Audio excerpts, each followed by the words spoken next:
चीन अपनी नापाक हरकतों से बाज आने के बजाय भारत को उकसाने के लिए नए नए हथकंडे अपना रहा है, लेकिन उसकी हर चाल का मुंह तोड़ जवाब देने के लिए एलएसी पर भारतीय सेना के जाबाज हर वक्त तैयार है। लद्दाख में भारतीय सेना का ड्रैगन के खिलाफ चट्टान बनकर खड़े होना उसे हजम नहीं हो रहा है। भारत के इस कदम से चीनी फौज पीएलए भी बौखला गई है।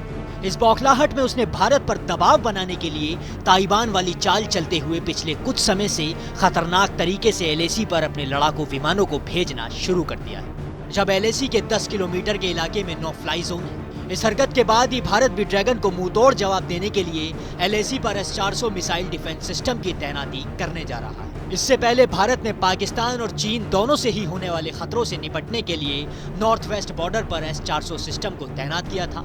आइए अब आपको बताते हैं कि भारतीय इलाके में फाइटर जेट भेजने के पीछे चीन की रणनीति क्या है। बस एक कॉल कर सकती है आपको कंगाल, खाली हो सकता है बैंक खाता।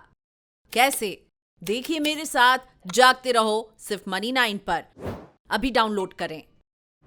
भारत अगले 2 से 3 महीने में अपने दूसरे S-400 missile air defence system को चीनी बॉर्डर पर एक्टिव कर देगा। S-400 की तैनाती से भारतीय वायुसेना चीन के फाइटर जेट, रणनीतिक बॉम्बर, मिसाइलों और ड्रोन विमानों की न केवल बहुत दूर से पहचान कर सकेगी, बल्कि उन्हें पलक झपकते ही तबाह कर सकेगी।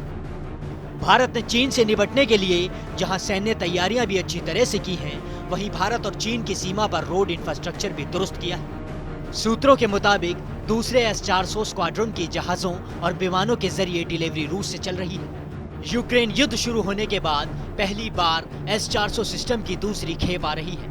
भारत का पुराना दोस्त रूस ऐसे समय में भारत को S-400 air defence missile system की आपूर्ति कर रहा है, जब चीन ने भारत की सीमा पर गतिविधियों को और बढ़ाना शुरू कर दिया है। आपको बता दें कि लद्दाख में पिछले 2 साल से सैन्य गतिरोध जारी है और दोनों ही देशों के 50-50 हजार सैनिक सीमा पर तैनात हैं। सूत्रों की माने तो 3488 किलोमीटर लंबी मैकमोहन लाइन पर चीन की फाइटर जेट की तैनाती और उसकी उड़ान लद्दाख और अरुणाचल प्रदेश के इलाकों में काफी बढ़ गई है।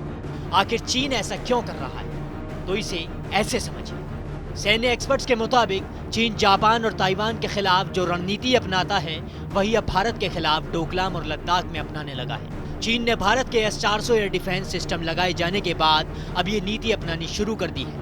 वो ऐसा करके भारत के एयर डिफेंस को चेक कर जानना चाहता है कि ये कितना अलर्ट है और उनके फाइटर जेट कितनी देर में उड़ते हैं। चीन भारतीय रडार की फ्रीक्वेंसी को भी चेक करता है।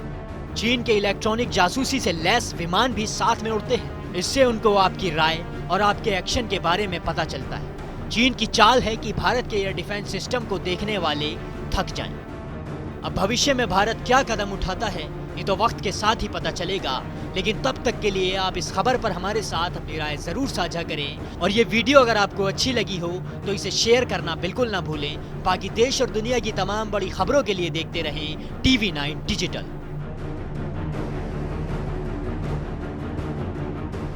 क्या आपका म्यूचुअल फंड सही है? फिर क्यों नहीं हो रही कमाई? जानिए मेरे साथ म्यूचुअल फंड सेंट्रल में सिर्फ मनी 9 पर। अभी डाउनलोड करें।